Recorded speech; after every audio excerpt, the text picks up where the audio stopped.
Like share subscribe button బాదేయండి. అలాగే గంట సింబల్ కొట్టడం మాత్రం మర్చిపోకండి. అందరికీ నమస్కారం. Welcome to Vamshi biology YouTube channel. ఈ వీడియోలో టాపిక్ వచ్చేసరికి ఏపీ 10th క్లాస్ పరీక్షల్లో మంచి మార్క్స్ అనేది ఎలా గెయిన్ చేయాలి. మీకు చూసుకుంటే 38 రోజులు ఉందన్నమాట. చాలా తక్కువ టైం ఉంది. ఈ తక్కువ టైంలో మార్క్స్ అనేది ఎలా గెయిన్ చేయాలి మీకు వచ్చేసరికి ఈ వీడియోలో టిప్స్ అలాగే ట్రిక్స్ కూడా చెప్పడం జరుగుతుంది. ఏ సబ్జెక్ట్లో మార్క్స్ అనేది గెయిన్ చేయొచ్చు ఈజీగా, ఏ సబ్జెక్ట్లో కష్టంగా ఉంటాయి మీకు వచ్చేసరికి కంప్లీట్ అన్ని టాపిక్స్ అయితే ఈ వీడియోలో కవర్ చేయడం జరుగుతుంది. మరికొన్ని ఇలాంటి వీడియోస్ కూడా చేస్తామట.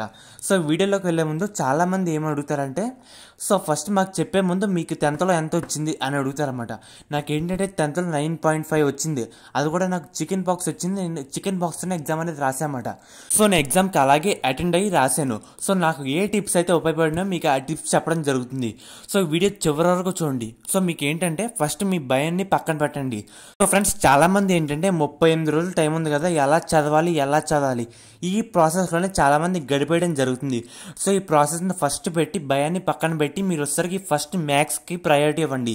సో మ్యాథ్స్లో ఏంటంటే మీరు చిన్న మిస్టేక్ చేసిన మార్క్స్ అనేది తక్కువ వచ్చేస్తాయన్నమాట.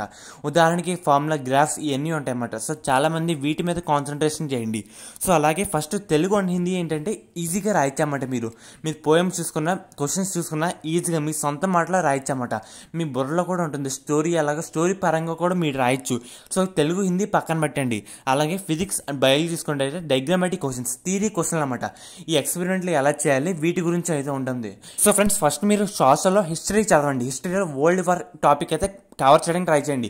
ఎందుకంటే వరల్డ్ వార్ నుంచే చాలా టాపిక్స్ అయితే అడుగుతారన్నమాట. సెకండ్ పేపర్లో మీరు చూసుకుంటే ఎక్కువ టాపిక్స్ కన్ఫ్యూజ్ దేని నుంచి ఉంటుందో దాని నుంచి అయితే అడగడం జరుగుతుంది. సో మీరు ఫస్ట్ వచ్చేసరికి మ్యాథ్స్ అలాగే సోషల్ చదవండి, తర్వాత హిందీ, తెలుగు, తర్వాత ఫిజిక్స్, బయాలజీ. సో మీరైతే ఈ విధంగా చదవండి. అలాగే మీ భయాన్ని పక్కన పెట్టండి. ప్రిపరేషన్ ఒక షెడ్యూల్ అయితే చేసుకోండి. ఏ సబ్జెక్ట్లో మనం వీక్గా ఉన్నామో ఆ సబ్జెక్ట్ని ఫస్ట్ ప్రయారిటీ కింద ఇవ్వండి. ఫస్ట్ మీరు ఏ సబ్జెక్ట్లో లోగా ఉన్నారో, ఏ సబ్జెక్ట్లో మార్క్స్ తక్కువ వస్తున్నాయి ఆ సబ్జెక్ట్ని ఫస్ట్ ప్రయారిటీ కింద ఇవ్వండి.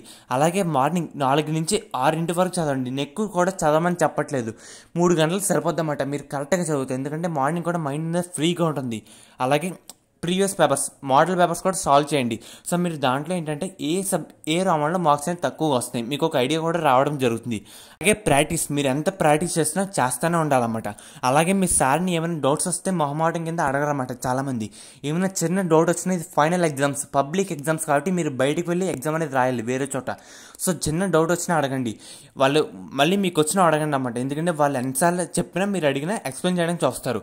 అలాగే మీరేంటంటే పీస్ఫుల్గా ప్రిపేర్ అవ్వండి. 38 days అన్ని కాన్సన్ట్రేషన్ చదవండి. ఎందుకంటే 38 days ఉన్నాయన్నమాట. సో మీరైతే ఈజీగా మార్క్స్ అనేవి ప్రతి ఒక్కరికి 10/10 రావడానికి ఛాన్స్ అనేవి ఉన్నాయి. అలాగే ప్రిపరేషన్ అప్పుడు చాలామంది మిస్టేక్ చేసేది ఏంటంటే ఇప్పుడు చదవరన్నమాట. లాస్ట్ 2-3 నెలల నుంచి చదివేస్తారు కానీ లాస్ట్ చదవరు. లాస్ట్ మెయిన్ అనమాట. మీరు లాస్ట్ని చదవండి. ఎందుకంటే లాస్ట్ 1 నెల కూడా చాలా ఇంపార్టెంట్ అనమాట. మీరు ఫోన్ కూడా పక్కన పెట్టండి. And morning and night, morning వచ్చేసరికి 4 to 6 అని చెప్పాను కదా, నైట్ మీరు 10 వరకు చదివితే సరిపోతుంది. 11 వరకు కూడా అక్కర్లేదు. ఎందుకంటే మీకు ఎంత బాగా పడుకుంటారో మీకు మైండ్ అంత ఫ్రెష్గా ఉంటుంది. చాలామంది ఏంటంటే 12 వరకు చదివేస్తారు. మొత్తం వేస్ట్ టైం టేకన్ ప్రాసెస్ అన్నమాట. మీరు 10-11 వరకు చదివితే సరిపోతుంది. ఈ టిప్స్ అన్ని ఫాలో అయితే మీకు మార్క్స్ అనేది ఈజీగా వస్తాయి. అలాగే మీ రైటింగ్ స్కిల్స్ అనేది ఇంప్రూవ్ చేసుకోండి. ఫస్ట్ మీరు ఏ సబ్జెక్ట్లో వీక్గా ఉన్నారో ఆ సబ్జెక్ట్ అయితే ఫస్ట్ ప్రిఫరెన్స్ ఇవ్వండి. సో అయితే ఈ విధంగా చూసుకోండి. అలాగే మోడల్ పేపర్స్, ప్రీవియస్ పేపర్స్, అలాగే డయాగ్రామ్స్, సోషల్ ఏంటంటే మ్యాప్స్ అలాగే డయాగ్రామ్స్ అని చూసుకోండి. మ్యాథ్స్లో ఫార్ములాలు చూసుకోండి. ఇవన్నీ చూసుకోండి. సోషల్ వచ్చేసరికి మ్యాప్స్ అయితే బాగా ఉపయోగపడతాయి అన్నమాట. మీరు వరల్డ్ మ్యాప్, ఇండియా మ్యాప్ కూడా చూసుకోండి. అలాగే ఫస్ట్ ప్రిఫరెన్స్ వచ్చేసరికి మ్యాథ్స్ అలాగే సోషల్కి ఇవ్వండి.